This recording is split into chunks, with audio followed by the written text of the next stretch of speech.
la Pentecôte cache quelque chose. Elle va révéler quelque chose de fort.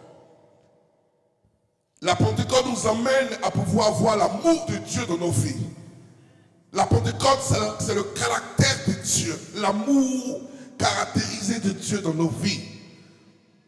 Lorsque Christ nous tente d'entrer dans une saison nouvelle, une première saison, il a un plan B pour la restauration de son peuple qu'il a choisi. Lorsqu'il décide que tu rentres depuis janvier, tu passes l'année de décembre et tu passes par janvier pour engager l'année nouvelle, il te suit dans ça. Tu es zélé en entrant dans le Seigneur. Tu es zélé en entrant dans l'année qui arrive. Tu es content. Alléluia. La Pentecôte, c'est l'amour de Dieu. C'est l'anniversaire du Saint-Esprit. L'Esprit nous est promis et l'Esprit arrive. Et Dieu nous dit aujourd'hui qu'il nous donne une seconde chance. Dans sa deuxième phase. Donc il entame pour finir l'année. L'année est en deux phases. 6 mois et 6 mois. Janvier, juin, juillet, décembre.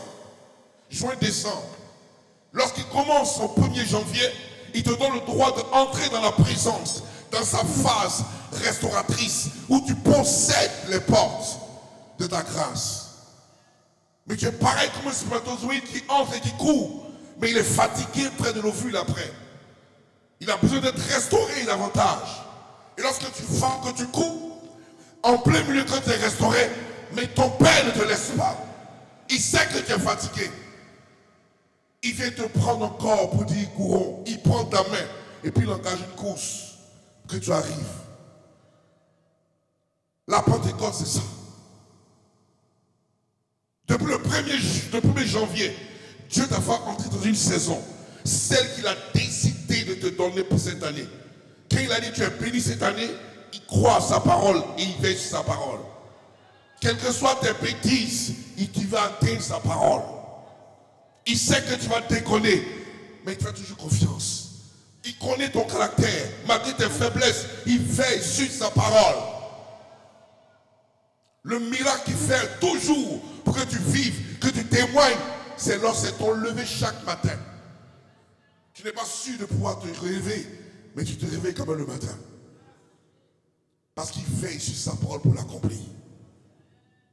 Qui es-tu pour que toi tu puisses te lever le matin chaque jour? Regarde ta vie passée. Regarde le péché que tu as fait avant de dormir. Regarde comment tu as blasphémé. Regarde comment tu as occulté Dieu. Regarde comment tu as blessé le Seigneur. Mais tu dors malgré ça, sans même te repentir. Et tu te réveilles. Tu penses que tu es mieux que les autres qui sont morts? Respectons l'amour de Dieu pour notre personne. Et avançons un peu dans la crainte de l'Éternel. Qui nous sommes? On va où? On donne quoi au Seigneur? On se dispose pour quoi? Pour qui? Pour le Seigneur. Tu as fait quoi pour Dieu? Tu es là, on t'en dit, viens à l'église, tu boudes. Tu boudes, viens. Tu as béni Dieu dans l'assemblée, tu boudes. Et tu veux que Dieu te bénisse. Mais il ne te bénira même pas. Non, la terre va refuser qu'il te bénisse.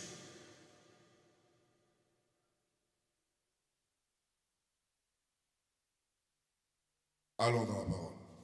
Joël 2, 28. Joël chapitre 2, verset 28.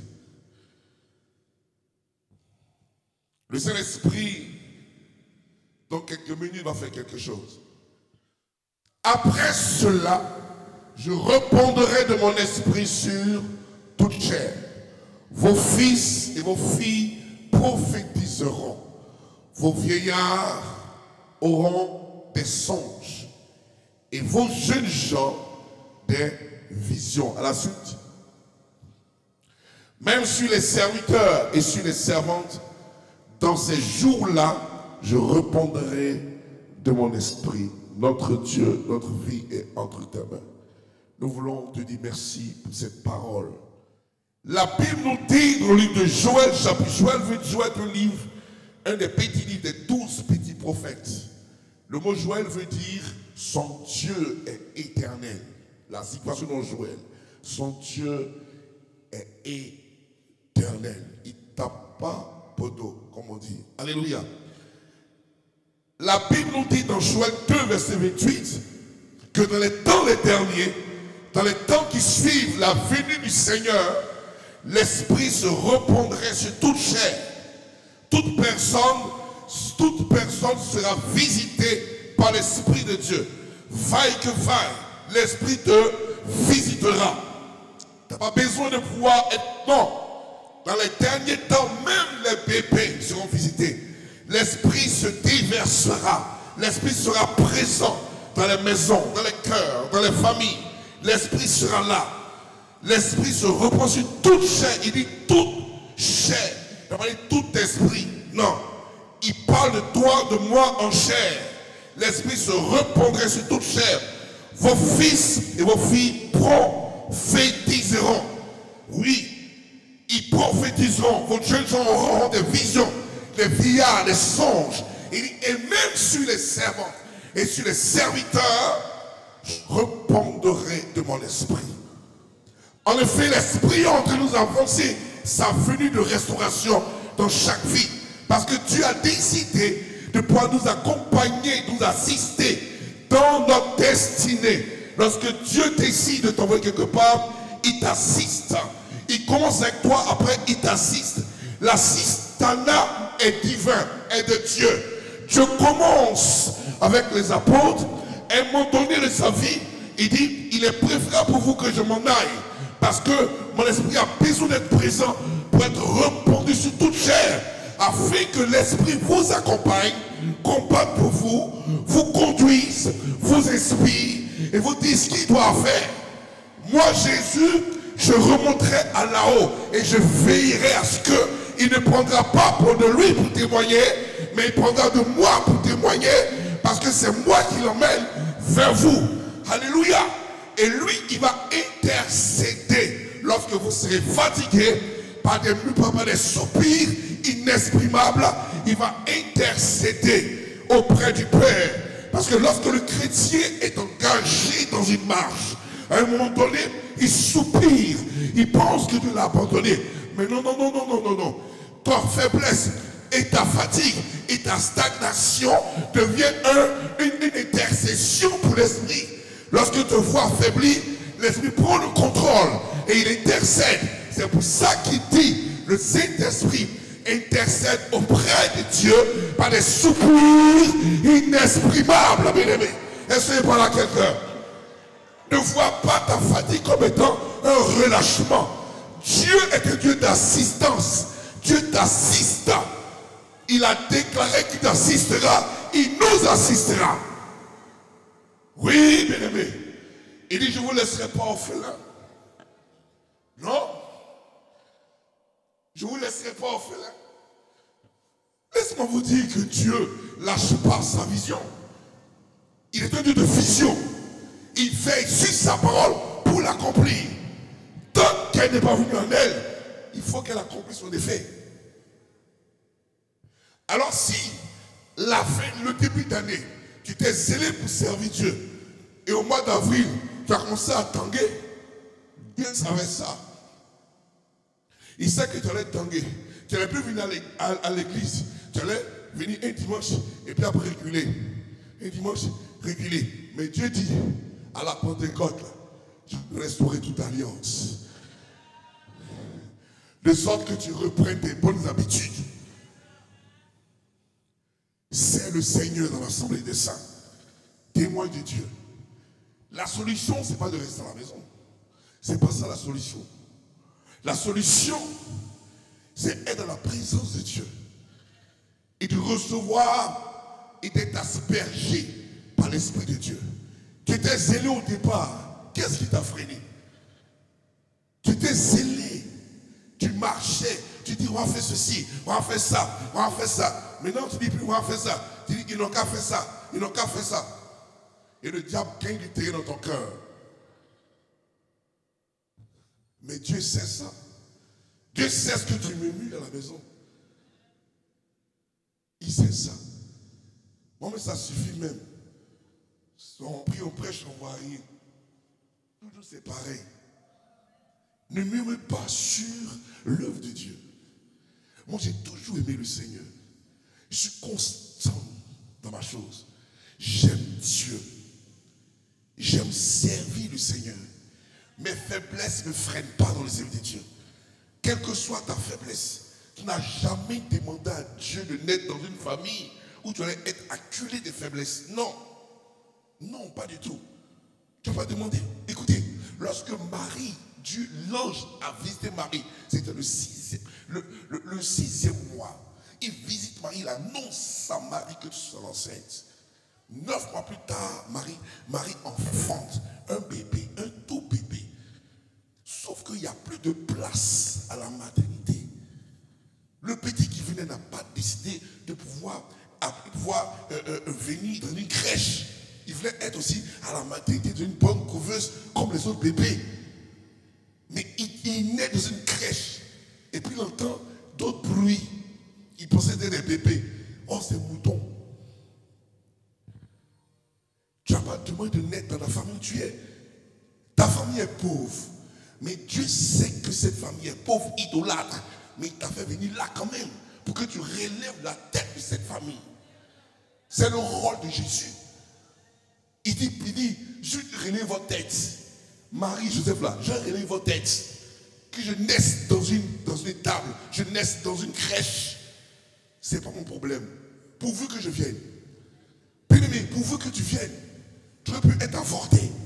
Tu aurais pu être jeté dans une poubelle pleine de sang. La Bible dit dans le livre d'Ézéchiel, il dit, personne n'a regardé ton égard. Il dit, à ta naissance, ton nombril n'a pas été coupé. On ne t'a pas lavé du frotté du sel. On ne t'a pas enveloppé dans du linge blanc. Personne n'avait égard à toi. Tu étais avorté. Il dit, je passais près de toi. Et je regardais. Et je te positionnais. Ce qu'on jette, Dieu prend. Dis amen. Ce qu'on jette, Dieu prend. Et tu as décidé de te saisir dans ton état tel que tu es. Mauvais, pas mauvais. L'Esprit de Dieu t'emmène à espérer. Espère toujours à la vie. Rien ne doit freiner ta vie. Dites-moi l'espérance. Non, dis bien l'espérance. Non, tu n'as pas dit encore. Dis l'espérance. Dis l'espérance. Mais l'espoir ne déçoit pas. J'ai jamais vu l'espérance décevoir. C'est que tu espères. Active une loi qu'on appelle la loi de la foi. Tu n'as pas de foi sans espérance. La foi ne va jamais se manifester dans ta vie s'il n'y a pas la base ou le préalable, une espérance. Ce n'est pas possible. Écoutez très bien. Lorsque tu espères, ça veut dire que tu veux activer la manifestation de la foi dans ta vie. Tu vois les gens qui prient sérieusement la foi, sans savoir c'est quoi la foi. Et puis il récite les versets. La foi, tu fais assurer les gens qu'on espère. Une démonstration qu'on ne voit pas. Il n'a pas la foi. Mais tu peux avoir la foi. Je te donne les secrets. La foi là, elle s'attache à ton espérance. Toute personne ici qui a un rêve provoque la foi. Bon, tu es ici, tu es chrétien là. Quel est ton rêve? Tu as vu? Tu n'as pas la foi. Il n'y a personne ici qui rêve. Dès l'instant où tu rêves, tu commences à être un homme de foi ou une femme de foi. La foi commence à rentrer en ligne de compte lorsque la personne commence à structurer sa vie pour dire je vais devant. Demain, j'ai quelque chose à faire. Demain, j'ai ça à faire. Demain, je dois aller ceci. J'ai ça à faire. J'ai un projet, j'ai ma société, j'ai mon immeuble, j'ai ça, j'ai les courses, j'ai mon travail, j'ai mon voyage, j'ai mes plans. Demain, j'ai ça. À chaque fois que toi, tu as quelque chose à faire demain, ça s'appelle l'espérance. Tu ne peux pas vivre ici dans une assemblée sans espérance, mais tu es en train de tuer ta vie. Tu n'as pas de rêve. Tu n'as rien. Le matin, tu es réveillé, tu es debout. Le matin, tu reviens. Tu vas, tu viens. Tu reviens, tu reviens. Et tu penses que Dieu non, va être Dieu. Dieu a un rêve. Dieu, il a de l'espérance. Dieu, il pense à demain. Dieu regarde l'aboutissant. Pour toi, où? Tu penses que ton travail, c'est ton rêve? Mais non. Tu emploies des gens. Tu emploies le rêveur, là. Le rêveur païen, là. Tu as accompli son rêve. Tu travailles pour le rêve de quelqu'un. Bon, et ton rêve? Qui travaille pour ça? C'est pour ça qu'il n'y a pas la foi dans l'église. Si chacun ici a un rêve, mais tu ne peux pas. On est terrible, on est dangereux. Si chaque personne a un rêve qu'il doit réaliser, mais il n'a pas le temps d'être congossade, de parler à gauche, à droite, parce qu'il est focalisé sur son rêve. Il va arriver à son rêve, il va voir aboutir son rêve. De quoi on parle? Tu es chrétien 10 ans, tu n'as pas la foi. Et tu penses que tu as la foi par la foi. Et quand tu es chrétien, j'ai la foi par la foi.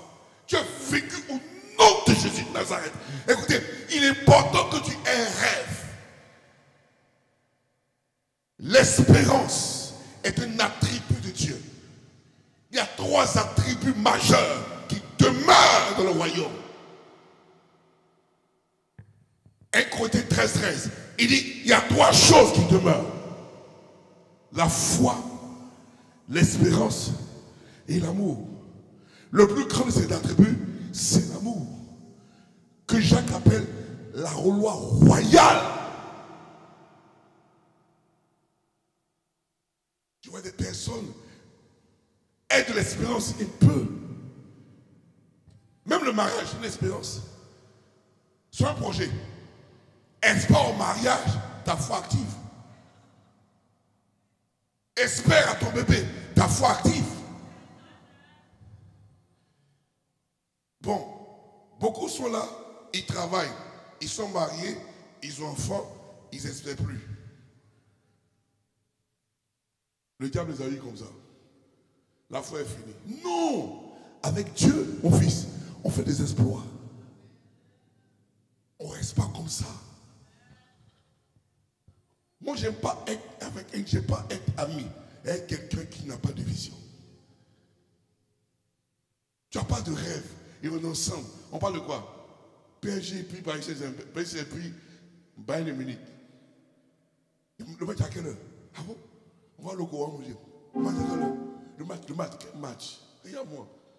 Regarde-moi ça. On va le go à manger. Il y a un match à 16h. Le diable a eu beaucoup de gens comme ça. Beaucoup de nos frères sont restés dans Ludo.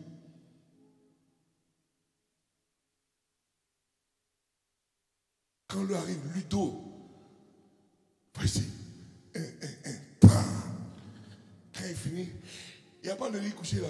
Il n'a pas de rêve. La foi n'existe pas pour lui. L'espérance attire la foi dans son action. La foi n'existe pas sans mouvement. Elle n'est pas sans but. La foi arrive à marcher lorsque tu commences à être en mouvement dans ton esprit. Le seul mouvement valable dans ton esprit, c'est ton espérance et ton rêve. Lorsque ton esprit marche, c'est que tu as un rêve. Ton esprit travaille, c'est que tu as un rêve. La pensée de l'esprit arrive au point où la Bible dit ceci. Les pensées de l'homme profitent beaucoup de choses dans son esprit, mais dans toutes ces choses, c'est la volonté de Dieu qui s'accomplit. Et ce que sa volonté, c'est la foi. L'esprit peut inonder les pensées inondent ton cœur. Je veux ceci, je veux telle société, je veux ceci, je veux telle maison, je veux du BNB, je veux ça. Tu as plein de projets, c'est plein. Dieu est content. Et dans ces choses, ça touche le cœur de Dieu, ça touche la foi. La foi rentre dans le compte, elle active ta chose et tu as le besoin, et tu as le financement, et tu as ce que tu veux. Pourquoi beaucoup de chrétiens restent 10 ans, 20 ans, 40 ans ici, ils sortent zéro au pays? Même nos frères au pays sont mieux que nous ici. Tu arrives en Côte d'Ivoire comme ça, il n'a rien envie à toi qui vis en France. Et quand il monte sa voiture, passe-moi ta voiture, il dit va louer.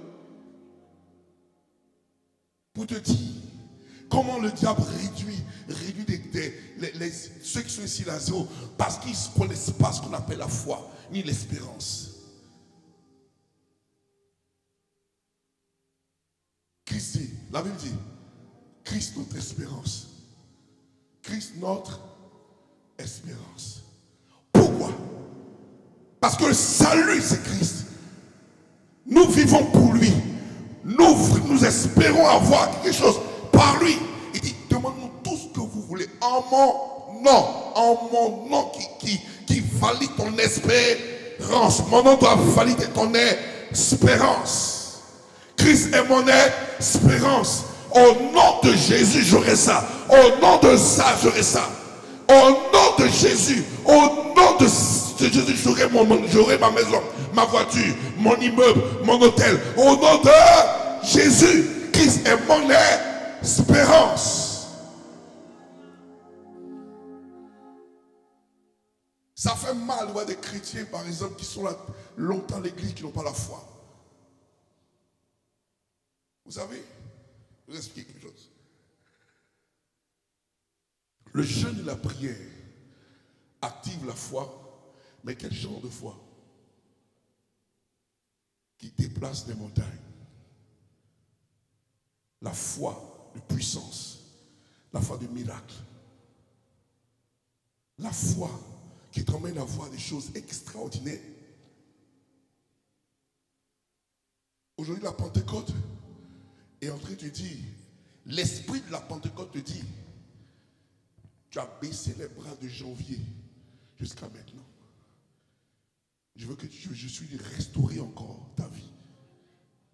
Pour que tu puisses avoir du tonus pour les 6 mois à venir.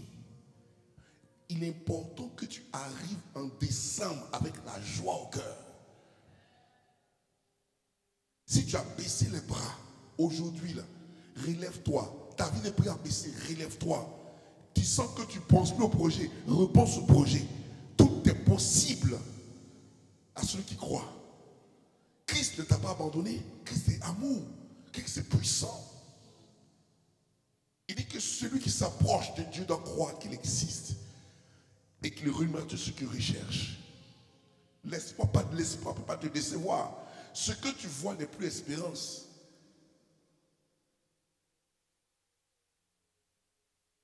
Tu as vu la sœur, dit j'espère que tu seras ma femme. Tu as gâté le projet. Tu n'as pas compris, hein? Il y a des plans. Il y a des gens qui ont un langage pareil. Ils voient la sœur, ma fille Josépha. Je suis célibataire, les célibataires, il fait ça. J'espère que tu seras ma femme. Elle dit, tu espères qui? À moi? Mais ici, là, tu espères quoi? Parlons un temps, ça va finir. Non, j'espère. Tu as gâté, hein? Parce que ce n'est pas elle que tu parles de la scène des autres, tu espères une autre femme. Parce qu'elle est là, hein? Ce qu'on voit là, on n'espère plus. On prend. Quelqu'un me comprend? J'espère que cette voiture-là, je la vois, hein? Tu as gâté ta foi. Tu déclares sur la voiture. Cette voiture part mon garage. Au nom de Jésus. Cette sœur, elle rentre à la maison. Au nom de Jésus. Hein? La voix d'un homme consacré attire le cœur de la sœur à la maison. Oui. Seigneur, je ne suis pas encore marié et Bazé m'intéresse. J'attire le cœur de Bazé aux 8 rues du port à Nogent-sur-Marne, toujours qu'elle pense à cette adresse. Elle dort, elle se réveille, 8 rue du port. 8 rue du port. Elle vient là, elle croise le frère. Voilà, Bazé, on est ensemble. C'est comme ça qu'on fait. Mais tu ne peux pas déclarer sur quelqu'un. Tu penses que si tu déclares sur le frère dans le secret, il va entendre que tu le convoites. Non. Écoutez, faites la différence entre la convoitise et la déclaration par la foi.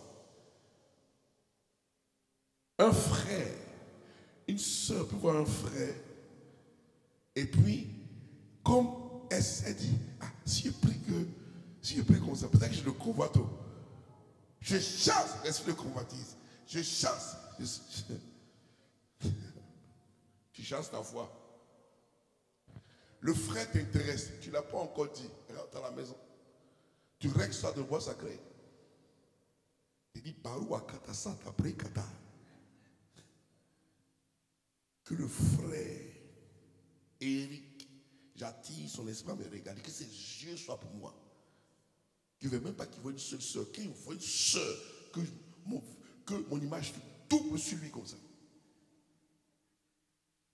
Qu'il me voie, il tremble. Seigneur, je suis ta servante.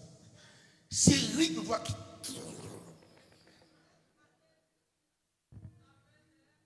Qu'Eric vienne là. La soeur n'a rien vu encore. Laisse ça dans tes yeux doucement. Tu me vois comme ça, moi comme ça, tu me dépasses. Il n'est pas encore pris sur toi, ça, tu fais ça. Ah! Mais Dieu écoute la prière d'une femme juste. Ce n'est pas une histoire, tu n'as pas besoin de parler à Eric. Toi, tu le rabaisses, il va dire, il me drague. Non, il est orgueilleux, mon ami. Attrape son orgueil dans la chambre. Puis règle son orgueil dans la chambre. C'est pareil pour une femme qui va à un travail. Le directeur ne veut pas la recevoir. Quand tu parles, que tu dis au directeur dans ta chambre, même si ça s'appelle Bakayoko Youssouf, et que tu es chrétien, que tu es diacre, c'est que j'appelle l'esprit de Bakayoko Youssouf là.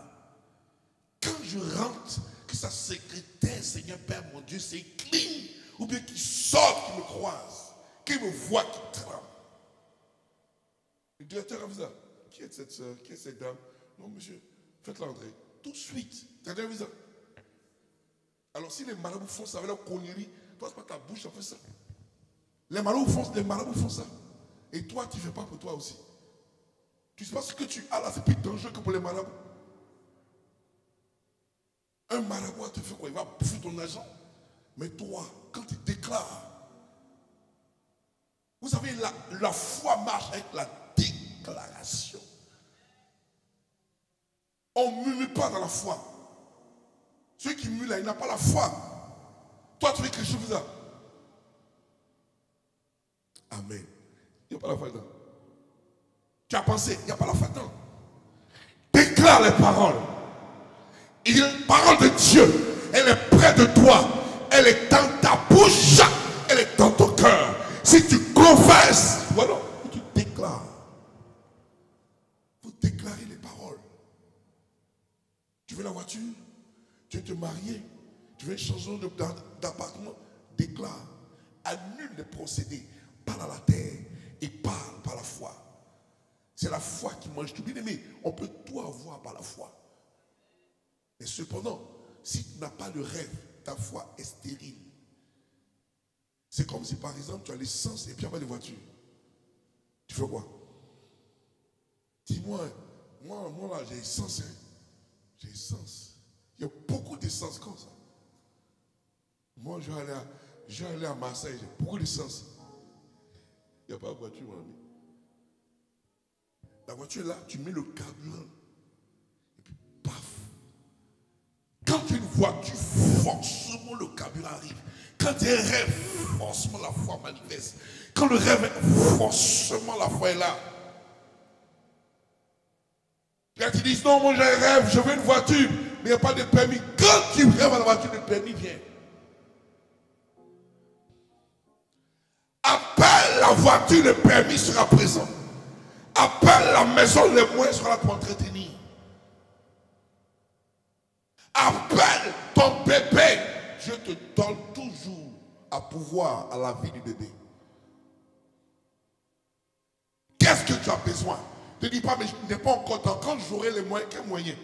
Tu ne te donnes pas les moyens, c'est Dieu qui se pourvoit. J'ai eu dans cette assemblée évité de confondre ce pouvoir et pouvoir. L'homme pourvoit, l'homme là, il pourvoit. Mais l'homme se pourvoit pas. L'homme pourvoit.